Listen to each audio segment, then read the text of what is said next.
whenever we go in the studio, I try to make something much better than the last thing I created. You know what I'm saying? So they're, in my opinion, a lot better than the last shit I produced. You know what I'm saying? It's just that. That's just something that I believe in. I believe an artist or producer or whoever should try to top themselves every time they go out there, and that's what I try to do.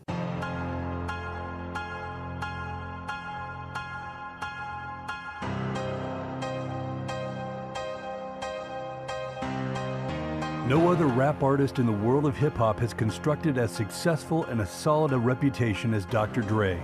The control is in the studio, where he calls the shots. Renowned for being one of the founding fathers of gangsta rap, he has been revered for bringing innovation and slick technique to the world of hip-hop since the late 80s. Dre's place in the history of hip-hop is unarguable. He's clearly one of the most important producers and one of the most important creative forces that the music's ever seen. He enriched the genre through his stern commitment and innate ability to recognize musical talent as he coached and paved the way for hip-hop legends such as Snoop Dogg, Eminem, and Kendrick Lamar. If you don't have that sound that just makes them say yay, you're gonna keep making hooks. The hook's not right, okay, we need to change the verse, okay, we need to add this. He's like that. Dr. Dre's clinical approach to making music, coupled with his notorious perfectionist ethic, has gained respect in the studio, divided music critics, and more often than not, left fans thirsting for more. He's been working on Detox for 15 years, and he still doesn't feel it's good enough. So it remains to be seen if it's ever going to see the light of day. With only 3 studio albums of his own punctuated by long interludes, the balance between Dr. Dre's science as a producer and the artistic impact of his own musical evolution still fascinates to this day. If you ask a group of people what hustle is, you're probably going to get a lot of different answers. What I think is doing whatever you need to do to become successful. Discover his driven journey from the depths of the ghetto to the heights of the studio. In Dr. Dre, Another Beat.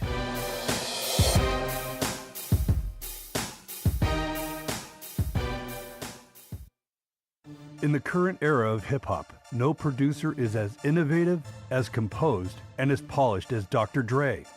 A self-described perfectionist, Dre creates beats and songs that not only glamorize the gangsta lifestyle, but also warn against it, acknowledging hard work and self-determination as the main motivators behind his success. Pairing this with big drums, distinct keyboard riffs, and a magnificent mix, he has built a benchmark sound that many beatmakers aim for when mixing down their music. Critics have hailed him as one of the most valuable figures in the hip-hop world that aspiring artists should look up to. Throughout a self-selected career spanning over 2 decades, Dre has become one of the most influential producers of all time. And in recent years, Dre's meteoric rise to the top of hip-hop encouraged his entrepreneurial spirit to venture into building his own commercial billion-dollar business. Along with record industry executive Jimmy Iovine, the two founded Beats Electronics, a headphone and speaker brand. This established Dre's universal influence across the corporate business infrastructure of the industry at present. And now he is one of the richest men in the music industry with an estimated net worth of $700 million. Dre is now using the commercial success of his latest album, Compton, to support and fund a creative center in his gang-ridden hometown that has catapulted him to stardom.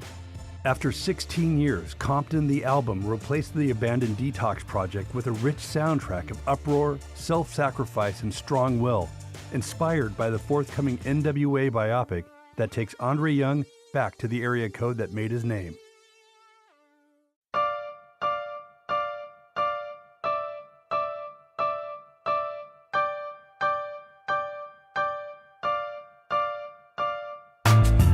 Well, Dr. Dre's name when he was born was Andre Romelle Young. He's actually the child of 2 singers. Both his mother and father were singers. They split up, and when he was a young boy still, he was living with his mother. They moved around an awful lot. At one point, they ended up in a very dodgy part of Los Angeles called Compton, where he was very much exposed to the kind of gangster life that he would later on, of course, go on to write about in his music. I mean, a lot of people don't know this. My mom was pregnant with me at the age of 15. Man, she was always told by family, friends, neighbors, or whatever, she's gonna ruin her life and mine. And give me a second.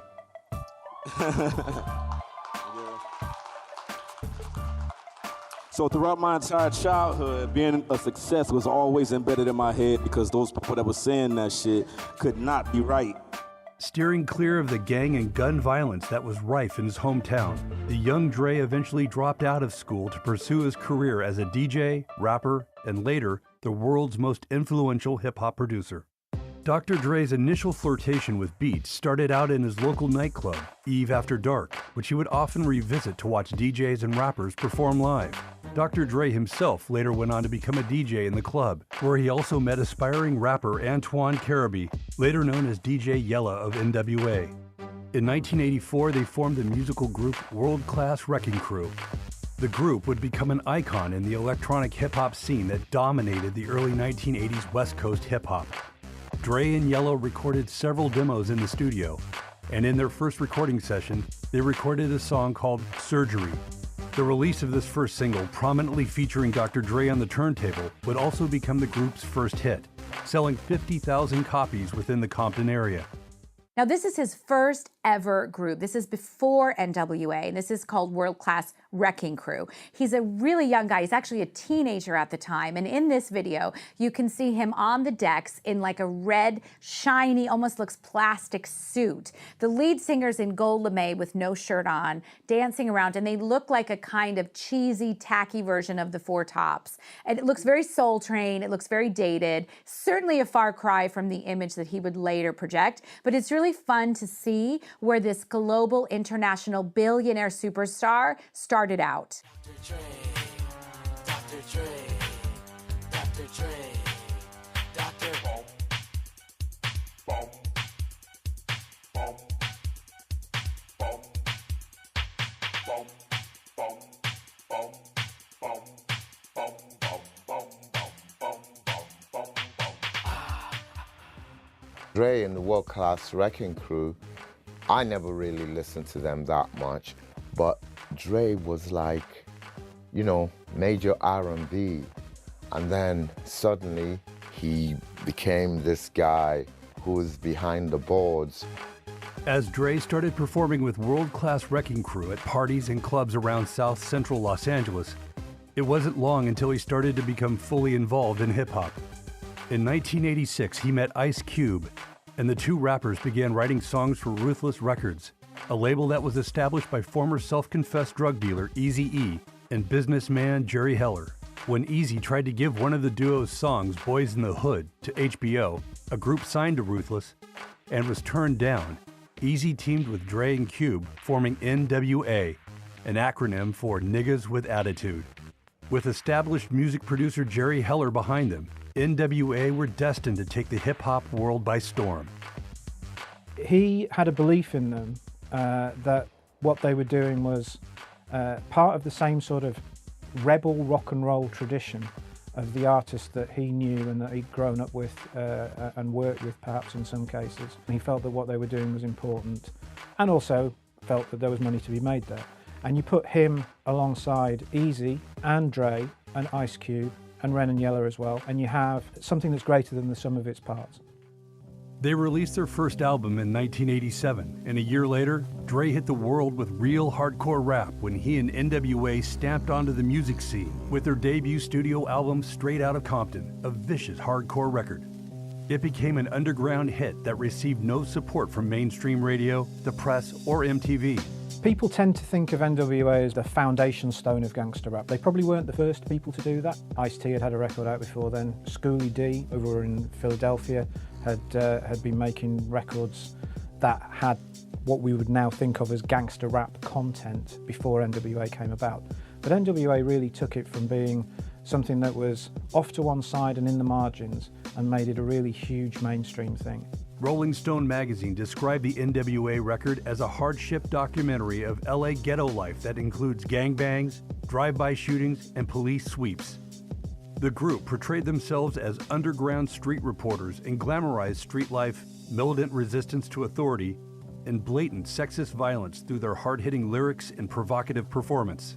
I had some problems with N.W.A. I had some problems with them. They were the first ones to use the N-word on a rap record. in the way they used it. I remember the first time I heard Straight Outta Compton. I was shocked. I was totally shocked. I couldn't believe anyone would actually put that on a record. And I didn't realize that all they were doing was kind of reprogramming people. They were determined to reprogram people into an extreme ghetto mindset. You are now about to witness the strength of street knowledge.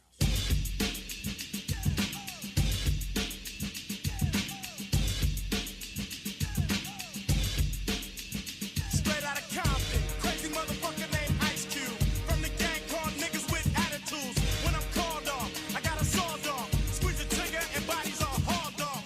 You too, boy, if you fuck with me.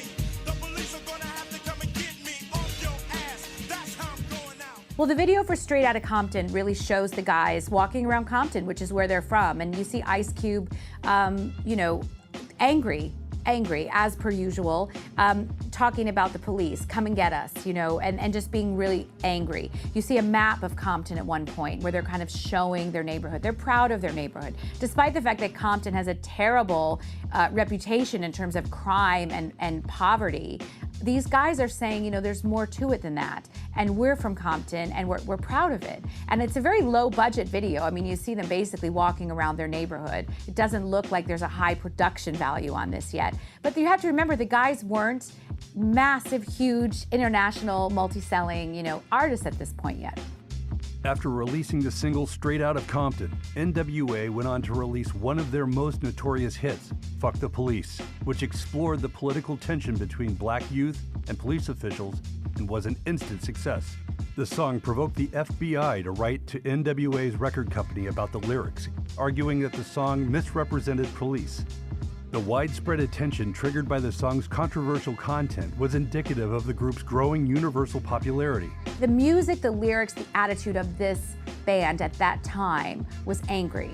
It was angry, it was frustrated, and it was against the system. And this was the first time that we saw such blatant anti-establishment in the mainstream. In fact, there was virtually no radio play for this band at the very beginning because radio stations were afraid to play these songs. There were so many curse words and other things that were deemed to be dangerous, they didn't dare put it on their playlist. But despite that, the public went mad for it. They became massively successful. And I think the song Express Yourself, even though if you watch the video, what you're seeing is people expressing themselves through crime and, running from the police, not necessarily a model of good society. But if you listen to the lyrics, it talks about not doing drugs. It talks about causes brain damage. It talks about, expressing yourself. It is, I believe it's a very positive message in some ways because it's encouraging, in this case, most likely, young black people in difficult neighborhoods where there's racial tension and poverty to express themselves. And in a way, finding an outlet through music, which would be something as an alternative to the crime and the gangs that they see all around them. In the video for Express Yourself, you see the members of the group kind of running from the police, and you see what's going on is not really a happy picture. But what you should understand, and I think what they're trying to show the world, is that this is their reality, this is their life. And for young people growing up in these neighborhoods, this is what they see every day.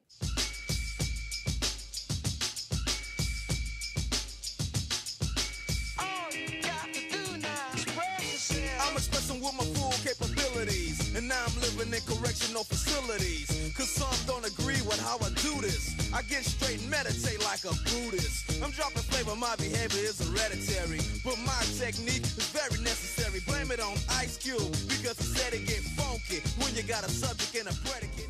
Although Straight Outta Compton brought blockbuster success to N.W.A., all was not well within the group.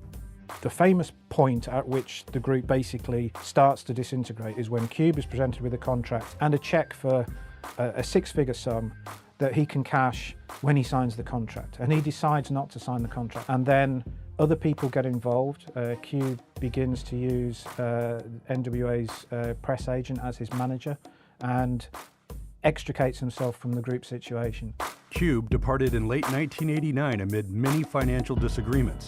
Although Eazy-E seemed to be the undisputed leader following Cube's departure, the music production was in Dre's hands. N.W.A. went on to release another record without Ice Cube. But was N.W.A. still the same without their lyrical mastermind? They made that record without Ice Cube, and that put paid to their career.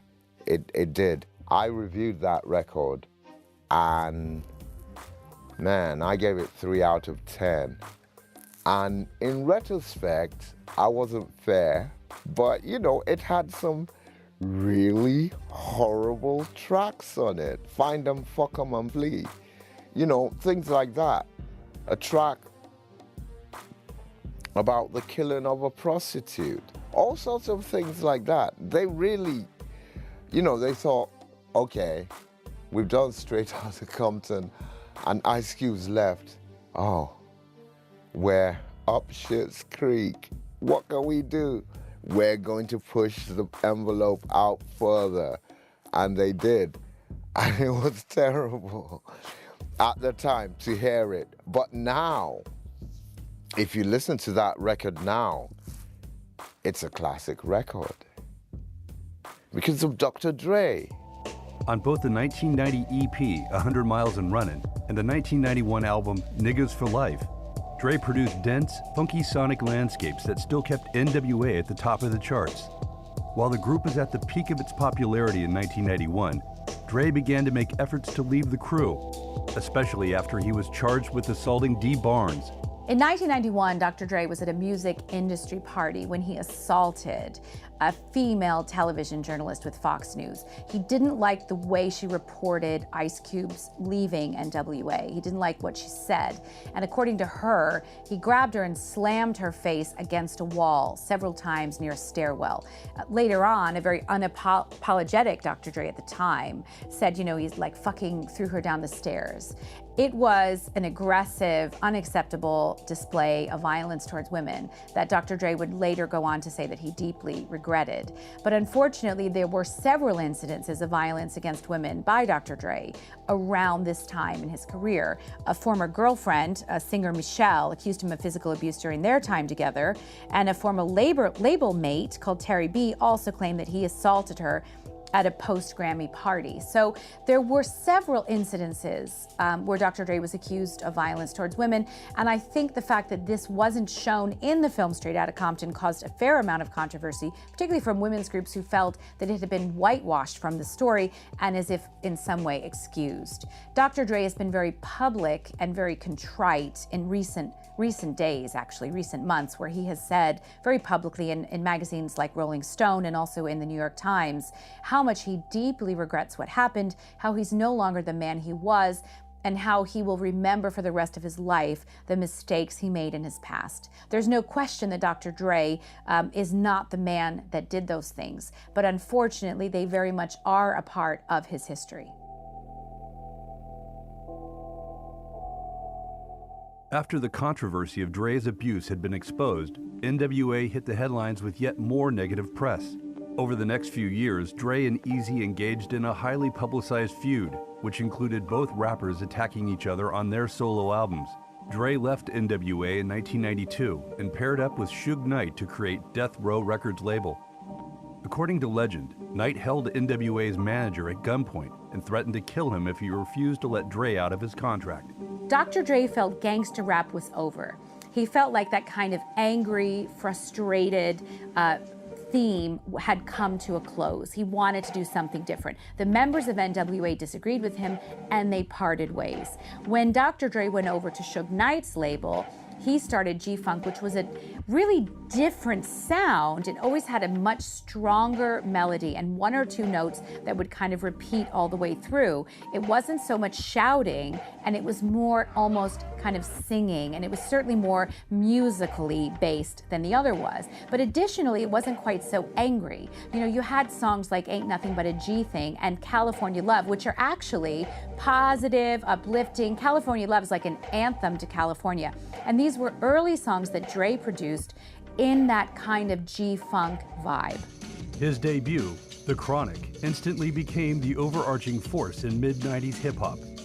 Most rap records started to imitate its sound, and his productions for Doggy Dogg and Blackstreet were instant massive hits. One thing that you can't take away from The Chronic is that it took a sound and made it hugely successful, popularised it globally, and it did have a transformative impact on hip-hop that was to follow. It's generally regarded as the record that marks the end of hip-hop's golden age.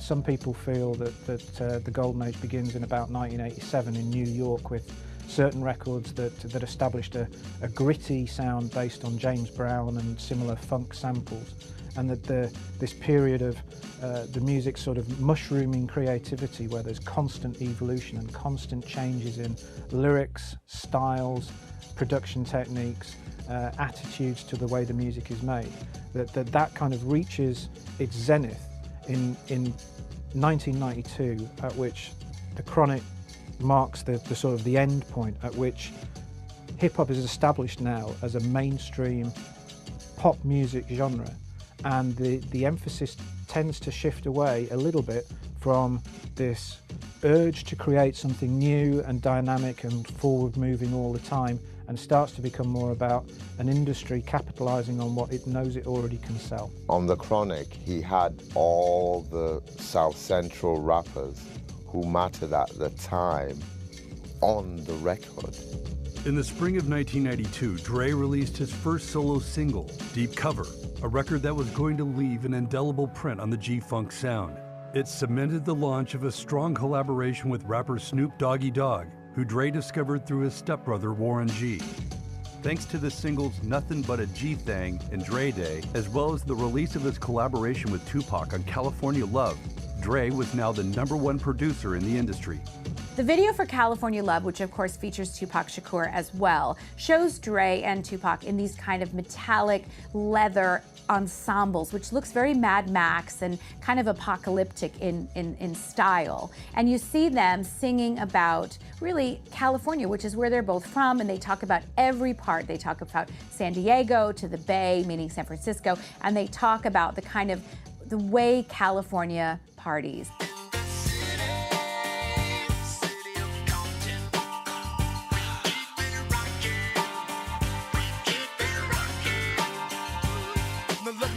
Everybody to the Wild Wild West, a state that's untouchable like Elliot Ness. The track hits your eardrum like a slug to your chest, like a vest for your Jimmy in the city of sex. We in that sunshine state where the bomb ass him be, the state where you never find a dance floor empty and pimp speed. On a mission for them greens, lean, mean, money making machines serving fiends. Dre directed several of the videos for the singles from The Chronic. Nothing But a G Thing was a very influential video. It was the perfect video for the track. It just shows a bunch of guys hanging out, having a party and a good time, because that's what the song's about. I think one of the things that gets missed about that record, and one of the things that struck me at the time, was that in many respects that was the black American equivalent of what Kurt Cobain was doing with Smells Like Teen Spirit for white America. It's not a record that says you should try and live this life because it's really cool. It's just a record that says, here's the life we're living. And the video for G Thing reinforced those themes of the lyrics of the song. It's aimless, it's directionless, but everyone seems to be having a good time despite the relative accrual of wealth. It was very down home, it was very earthy. It wasn't particularly something that you would choose to pattern your own life on, but it was kind of saying, if this is what you've got, then isn't that enough? And that was quite a positive thing, quite an empowering thing for people to hear and to see. And that's realer than real deal, holy feel. And now you hookers and hoes know how I feel. Well, if it's good enough to get broke off a proper chunk, I take a small piece of some of that funky stuff. It's like this and like that and like this, and it's like that and like this and like that, and it's like this and like that and like this, and Drake creep to the mic like a fan. Well, I'm peeping and I'm creeping and I'm creeping, but I damn near got caught because my beeper kept beeping. Dr. Dre is a fantastic, phenomenal producer, and one of his greatest skills is his ability to talent spot. Dre discovered Snoop Dogg and turned him really into the mega global superstar that he became. Ain't Nothing But a G Thing really highlights Snoop's breathy almost, kind of lyrical voice and the way he raps and rhymes. And Dre saw innately that he was on to some superstar talent and highlighted that in the song. When Dre found Snoop, he obviously understood that here was potentially somebody who could really take the idea of gangster rap and translate it to a much wider audience. There was something about Snoop as a character, as a personality that you can hear on the records, even in the way that he rapped right at the beginning of his career. Very sing-songy, very lilting. He came across in a very engaging, very innocent sounding kind of a way, yet he was talking about some really dark and difficult things. Dre understood intuitively exactly what Snoop would be able to achieve. And you put that voice and that style along with Dre's approach to music at the time, and you've got a very potent combination, and the two of them together made records that were obviously always likely to achieve wide appeal, but they took something that in terms of its content was very challenging, very difficult, and they made it into pop music, and that was unprecedented. I interviewed Dr. Dre himself on the tour bus on the way to the concert at Brixton Academy. And Dr. Dre, he was more forthright. He's like, boom. Even though on the bus too, while he was trying to talk in a forthright manner, the others, you know, it wasn't just Snoop Dogg, it was a whole load of death row people and people affiliated with them. They were really merciless. I think they were trying to put Dr. Dre off so he would say something out of off-color. They wanted them to talk about women. Let's just put it nicely, women. That's what they want.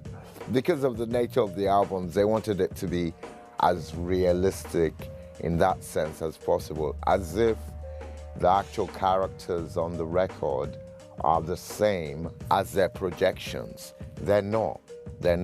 Dre's really chill, and Snoop Dogg too, chill. Not only did he produce Snoop's 1993 debut Doggy Style, but he orchestrated several film soundtracks and helmed hit records such as Blackstreet's No Diggity, among others, including a hit reunion with Ice Cube, Natural Born Killers. During this entire time, Dre released no new records, but he didn't need to.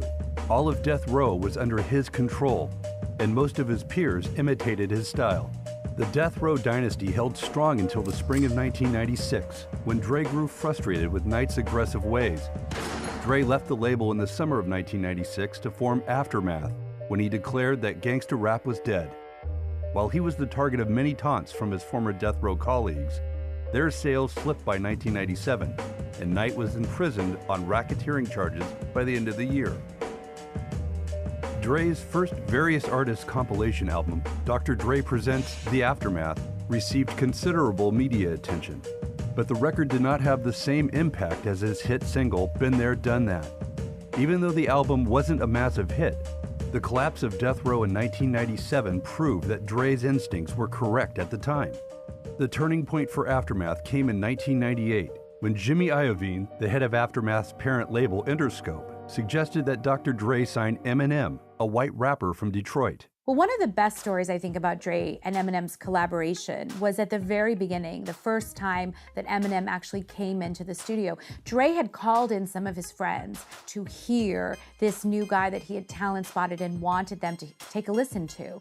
Eminem walked in at the time and didn't really look the part, to say the least. You know, at the time, Marshall Mathers had no money. He'd been wearing an outfit, like a jumpsuit, which was bright yellow, that he'd been given by some promotional company, had no money to buy any other clothes, so had been wearing it for like a week, the same ensemble. He stunk, he looked ridiculous. One of the guys sitting there said he looked like Tweety Bird, and they were all laughing at him. These were, you know, really serious rap producers who thought he looked like a joke. They called him Tweety Bird.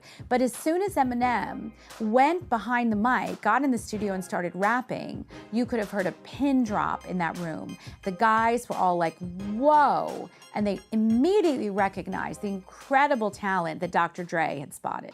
When you first met, this is a question for both of you, what did you think of each other, honestly?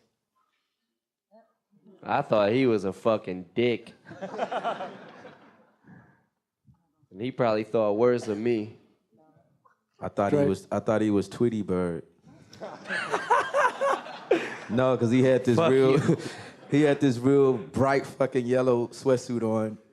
Man, if I hear one more thing about that goddamn sweatsuit. I had this yellow outfit on when I first met Dre. It was like this outfit that a clothing company had given me, and I didn't have money like some people had at the time. You know, so I was going on a week wearing it, so it was actually turning kind of green. But he called me a banana when he met me, so it was on from there.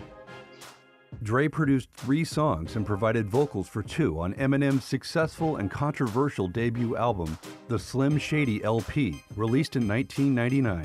The Dr. Dre produced lead single from that album, My Name Is, brought Eminem to public attention for the first time. Hi, my name is. How'd you come up with that concept? I figured like my name was, and then I came up with it. Now Dre, like it was really ill because the first day me and Dre got down together, we did 3 songs, and My Name Is was the second song that we did, and we was in there. It was like he played me the beat, and it was like instantly I just started saying it, like, you know, the beat started talking to me like, hi, my name, like I started like doing the hook, and he looked at me kind of funny like, you gonna use that as a hook, you know? It was like. And the more I started saying it, the engineers in the studio started saying it, you know what I'm saying? Everybody was like, oh, hi, my name is. And I was like, yo, that's him right there. So I just went in and like freestyled some verses, and then I hadn't had them wrote yet, and just went home that same night and just wrote them and then came back the next day. The Slim Shady LP experienced immense success, reaching number 2 on the Billboard 200 and received universal acclaim from critics, reviving Aftermath's commercial ambitions and viability. The other thing that often gets forgotten about is that Eminem happened along at a point where Dre really needed to find him. Over the years, he's made records that have been a lot less artistically valid or successful than appeared on that Aftermath compilation album. But it wasn't this super stratospheric hit. Now, who knows? If Eminem hadn't come along to find his mojo again, if you like, to get back to the top of his game commercially speaking, would we be talking today about this long career? Would we have had the 2001 album? Would we have had Compton? Would we have had this wait for Detox? Would that narrative have been the same? I very much doubt it. So the idea of some new blood coming into the mix, a new discovery, a sort of a new Snoop, if you like, someone who will come along and take that role in his life, be a muse for him musically, and who will also have the same relationship back with him, and who will be able to come out of his beats and take them into some other place.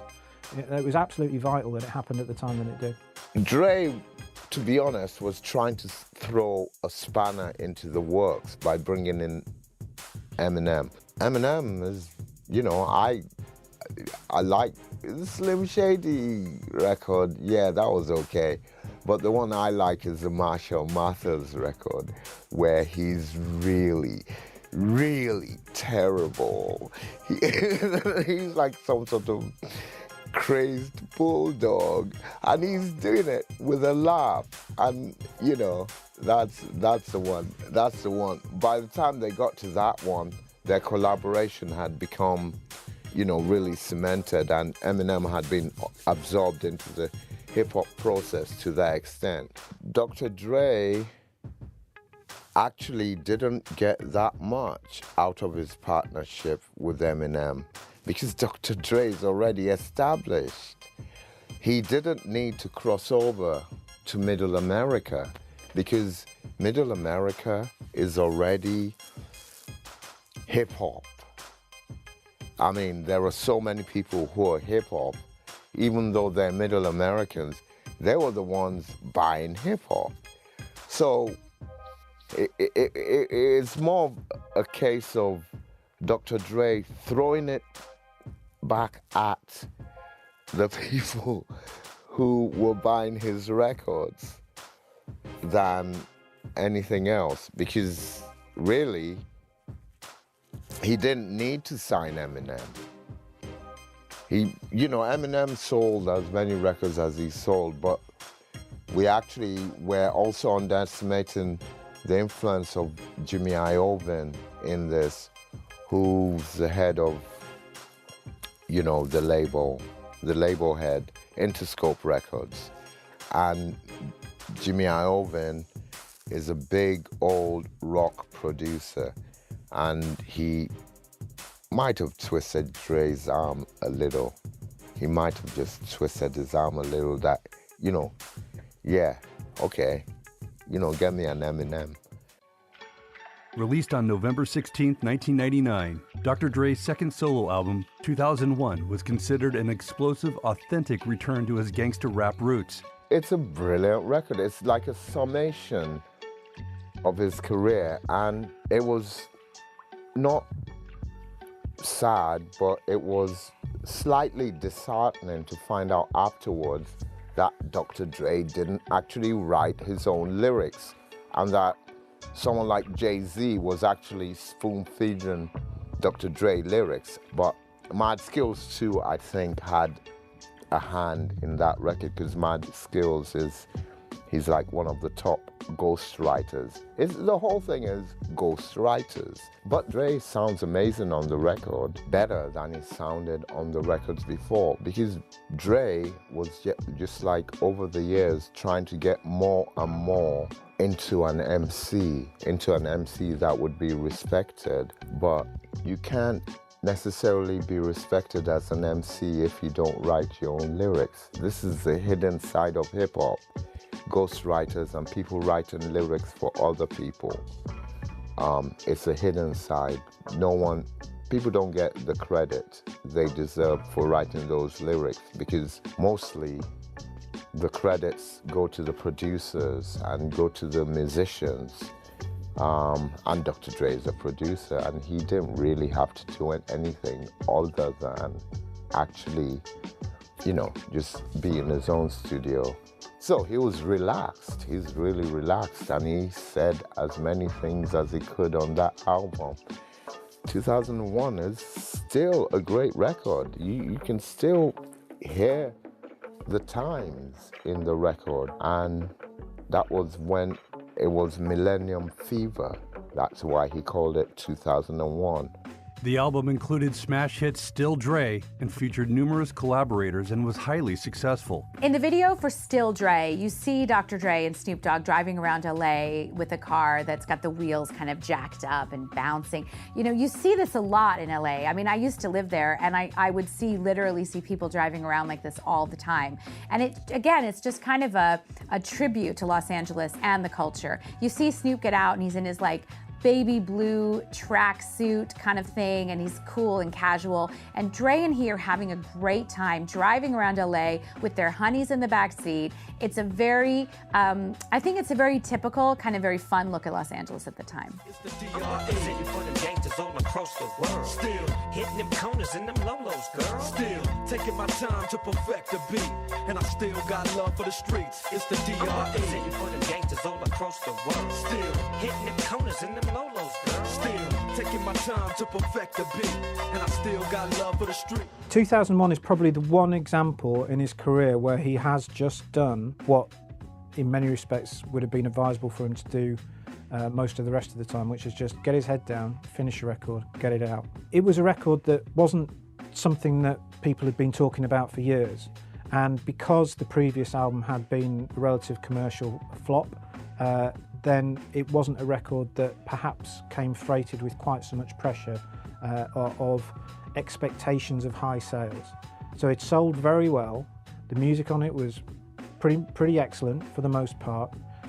It had people on it who were already established stars, who he'd helped make established stars, and who clearly were enjoying being back working with him in this kind of what one might term traditional way, rather than just having Dre come in and do a beat for a track on an album that was otherwise pulled together from other sources.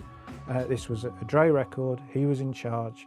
He did it his way, and it worked. So fuck y'all, all of y'all. If y'all don't like me, blow me. Y'all are gonna keep fucking around with me and turn me back to the old me. Nowadays, everybody wanna talk like they got something to say, but nothing comes out when they move their lips. Just a bunch of gibberish, and motherfuckers act like they forgot about Dre. In the video for Forgot About Dre, you see Dre rapping, and you can hear the music, and you kind of know that Eminem is coming in eventually. And of course he does. You know, you see Dre looking at a newspaper or magazine article with Eminem's picture on it, saying how Eminem had won an award, and all of a sudden Eminem starts speaking and rapping out of the picture. And all of a sudden he emerges, and the two of them are having some kind of crazy drunken night out where Eminem ends up vomiting in some old lady's flower bed. She becomes angry, and then there's a fire. What's interesting to me about the video is halfway through they switch to like a live news report where the reporter is actually interviewing a drunk Eminem about what actually transpired. Then they go back to the music video. So it's an unusual technique. It's not something I've seen before. It's not a high production glossy video. It's a simple telling of a story. Dre's talking about how he's changed from the old Dre and how people are resentful of the success that he has now and sometimes trying to bring him down. So where's all the mad rappers at? It's like a jungle in its habitat. But all you savage cats know that I was strapped with gas when you were cuddling a cabbage patch. Nowadays, everybody wanna talk like they got something to say, but nothing comes out when they move their lips. Just a bunch of gibberish, and motherfuckers act like they forgot about Dre. During the course of 2001's undeniable popularity, Dr. Dre was involved in several lawsuits. Lucasfilm Limited, the film company behind the Star Wars film franchise, sued him over the use of the THX trademarked Deep Note. Okay, Yes. okay. I'm sure there's a few people who also want to talk a bit about the Lucas lawsuits. Let's get this out of the way now. You're also being sued by George Lucas. Yeah, there's a sound. There's a sound at the beginning of my album. It's a THX sound. I originally used his sound, and I tried to get it cleared, and they said they wouldn't clear it, so I said fuck it, and went back in the studio and created my own sound. Now they're saying it sounds similar, and which it does. It sounds similar, but it's my sound that we created in the studio. So that's what the lawsuit was about. And I believe we're going to end up settling, and they're going to get what I was offering them in the first place. The online music file sharing company Napster also settled a lawsuit with him and heavy metal rock band Metallica in the summer of 2001, agreeing to block access to material that artists do not want to have shared on the network. What Napster did is enable people to get the music that I work hard for nothing. You know what I'm saying? What they're basically doing is taking food out of my kid's mouth. You know what I'm saying? Straight up. They, in my opinion, I believe if Napster succeeds with what they're going to do, you're never going to hear any new music because there's not any artists that are going to want to go in the studio and record if their music is being given away for free. It's like, what is the whole element of somebody putting out an album and building a hype around it, somebody being anxious to hear someone's album? It's like we might as well, like me and Dre might as well cut a song and put it right on the internet before it comes out. Like, here you go. This is the song we just did.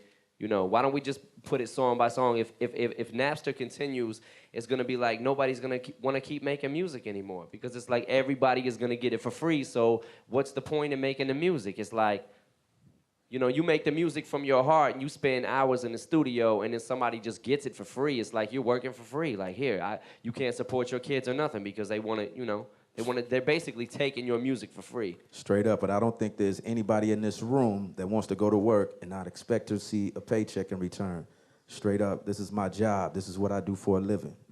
Would you have used an outlet like Napster now if you were just starting out and you had a demo tape and no one was listening to your music and no record companies were calling you back? Would you jump on there and try and promote your music that way, though? Do you think there's a positive aspect to young artists through the internet and downloading music? Yes, I do think that's a positive thing about it if it's done that way.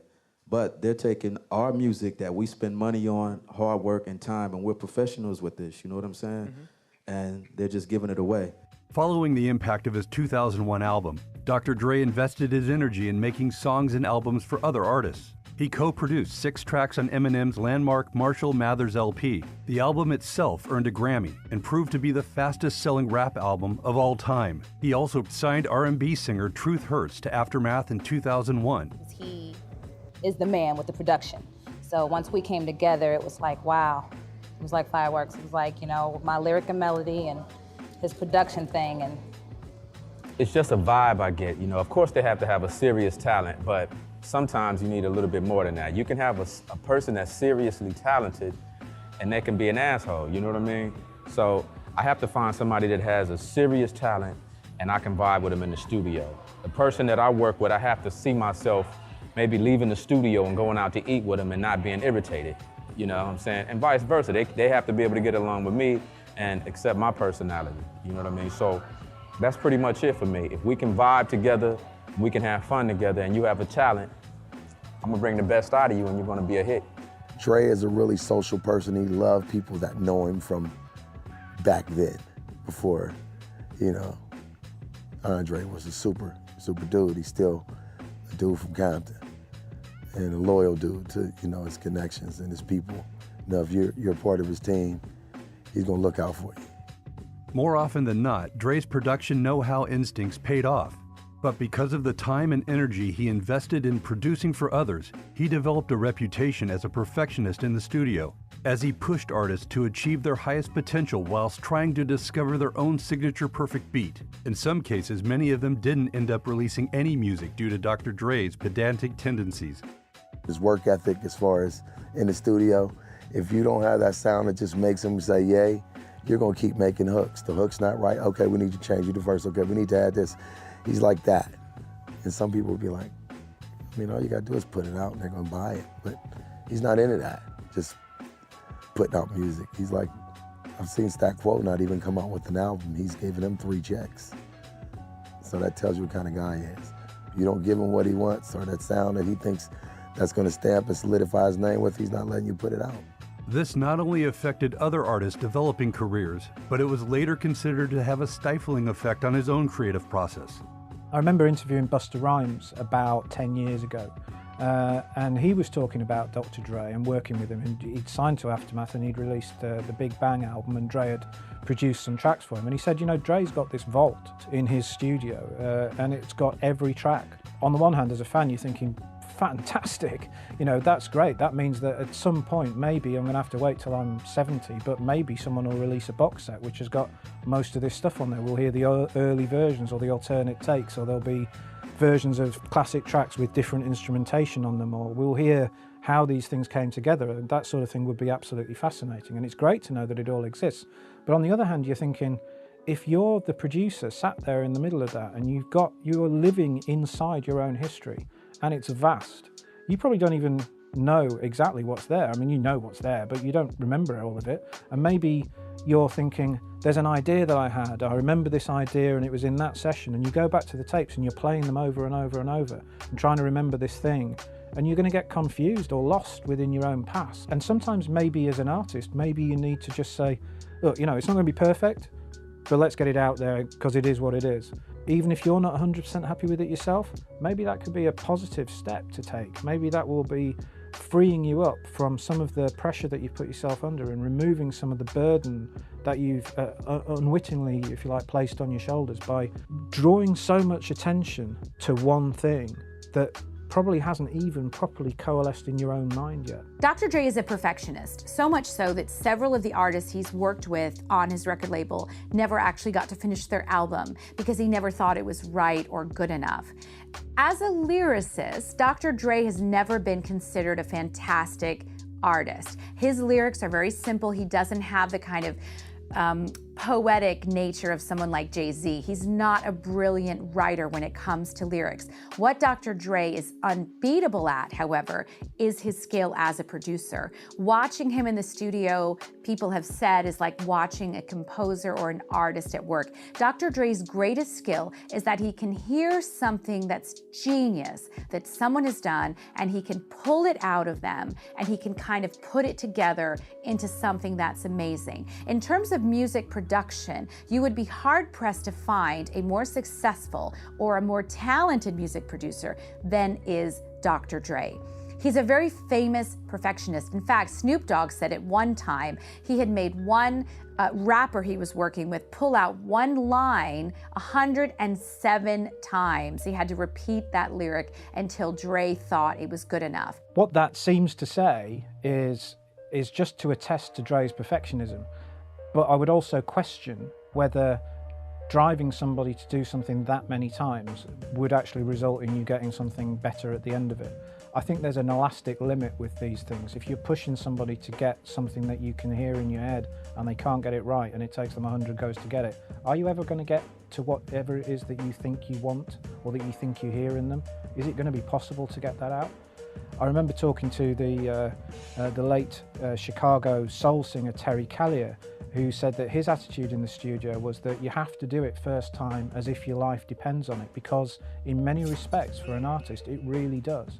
And if you're not putting everything you've got into that first take, why will it be better second time? Why will it be better third time? And certainly you wonder why it would be better the 100th time. So I think there'll be a law of diminishing returns would apply there. That maybe suggests that that record isn't going to work. And maybe that's when we get to the heart of why the projects like Detox just never saw the light of day. They've been worked on too much.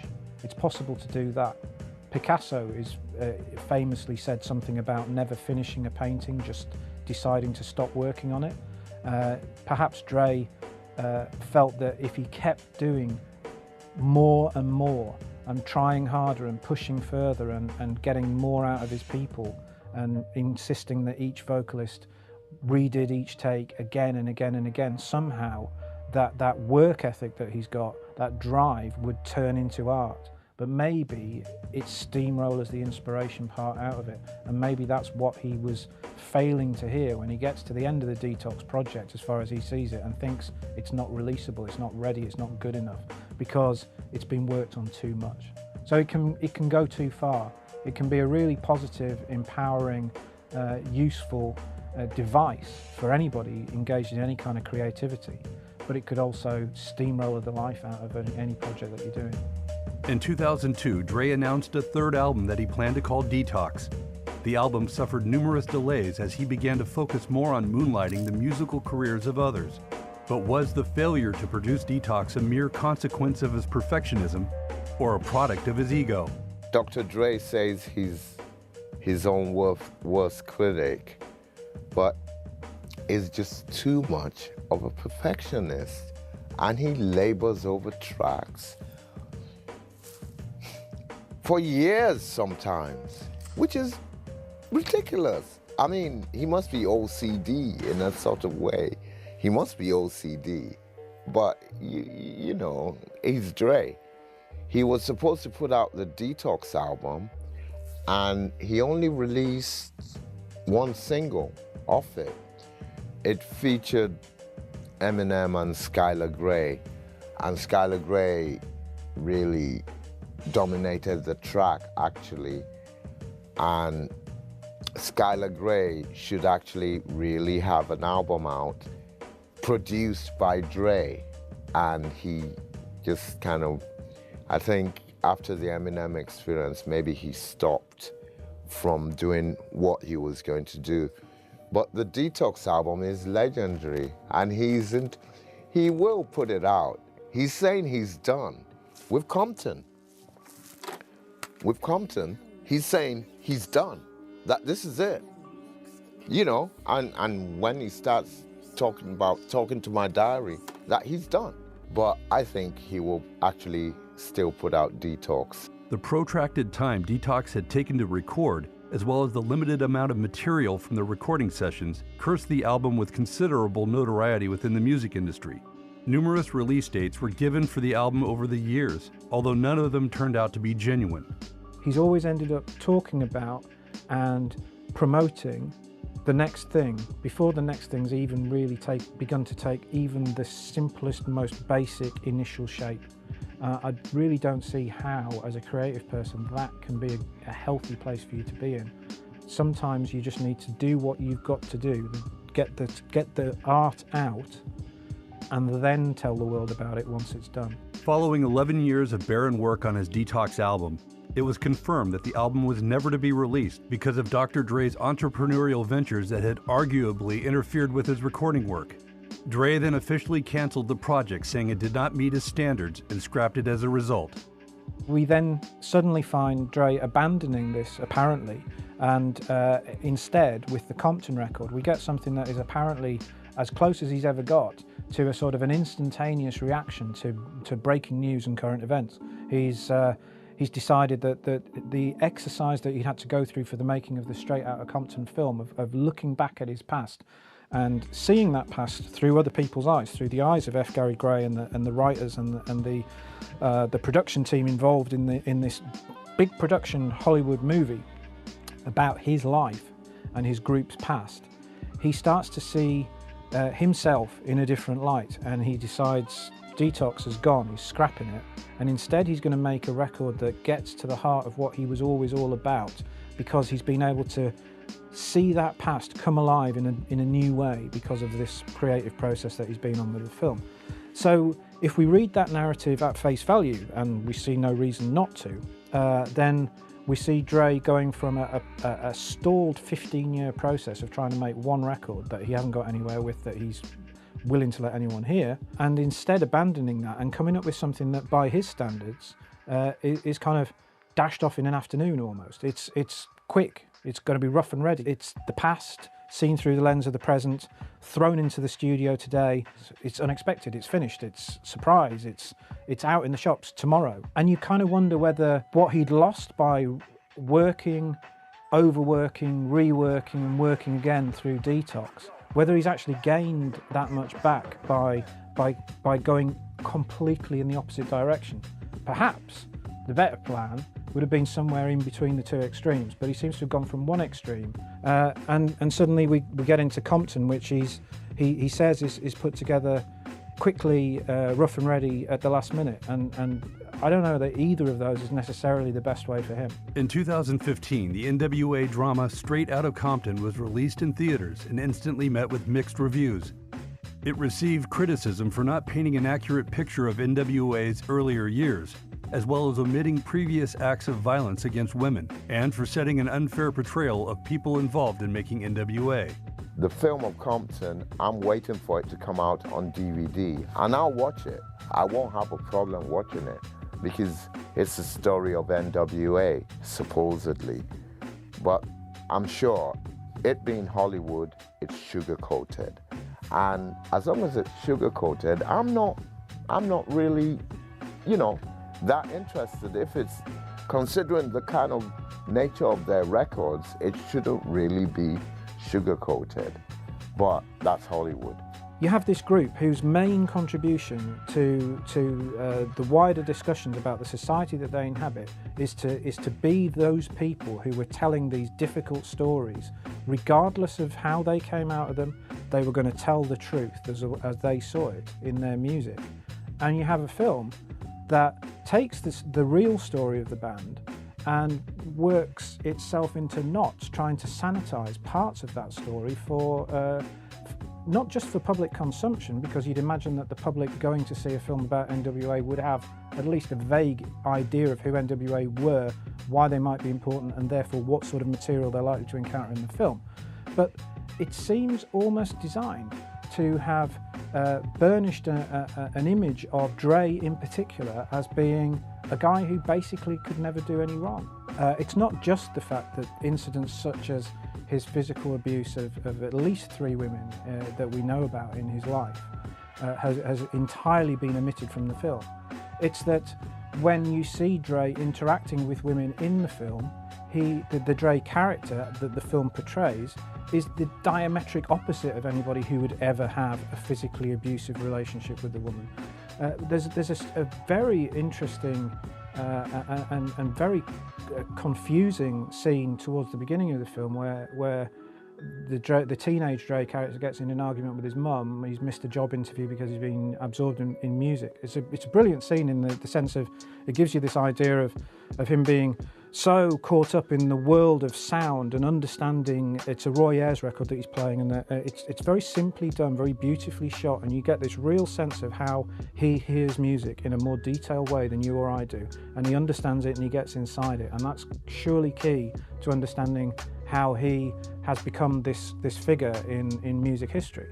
And then he has a row with his mum because he's missed a job interview because he's been sitting listening to the music, and his mum slaps him across the face, and he then sort of, there's a steeliness comes into the eyes and a coldness into the face, and he storms out and he goes off and forms N.W.A. Are you supposed to take from this the idea that if Dre in real life did do all these things that people say he's done to women, it's only because his mum used to hit him? I mean, I'm really confused about what that scene's for, if that's not what it's supposed to say. And that just strikes me as reprehensible and unforgivable. And coming from a band whose entire ethos was all about telling the truth no matter where it took them or left them, it doesn't make any sense. And I don't believe it, and I think it spoils the film because you're not able to really feel that what you're watching is as real as it says it is. And in a story about a band who are all about keeping it real, then it makes a mockery of the entire thing. The film allegedly influenced the producer to abort the making of the Detox album in favor of an LP inspired by the film. Dre announced that he would be releasing a brand new album entitled Compton on August 7, 2015. The album features a number of collaborators from various points in his career, including Eminem, Snoop Dogg, Kendrick Lamar, Exhibit, and The Game, among others. It debuted at number 2 on the US Billboard 200, selling 295,000 units in its first week. When Compton was released, it received widespread acclaim from music critics. The Compton album it's just excellent. I listened to it, I'm like, whoa.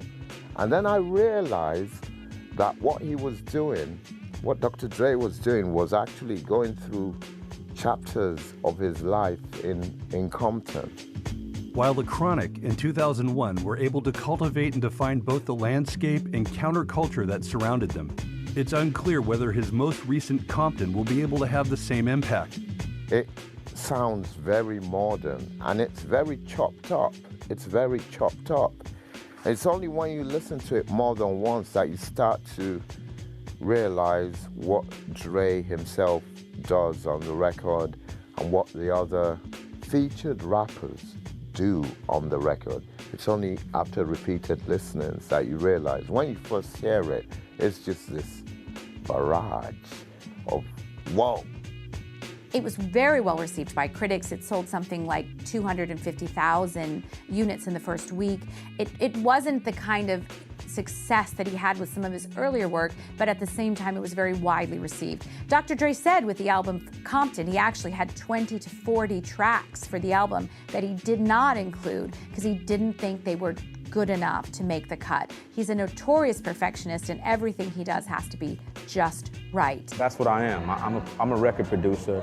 I'm just a creative and innovative person that just love letting my creative juices flow in any way. So that's my love. You know, most of the time I have to get talked into performing on record or you know, performing in the videos and what have you, because I don't think that's my thing, and I don't think that's where my true talent lies. As a producer, Dr. Dre is a visionary force of nature, and like a medic in a crisis situation, the young blood of hip-hop running through the industry still looks at Dr. Dre for guidance.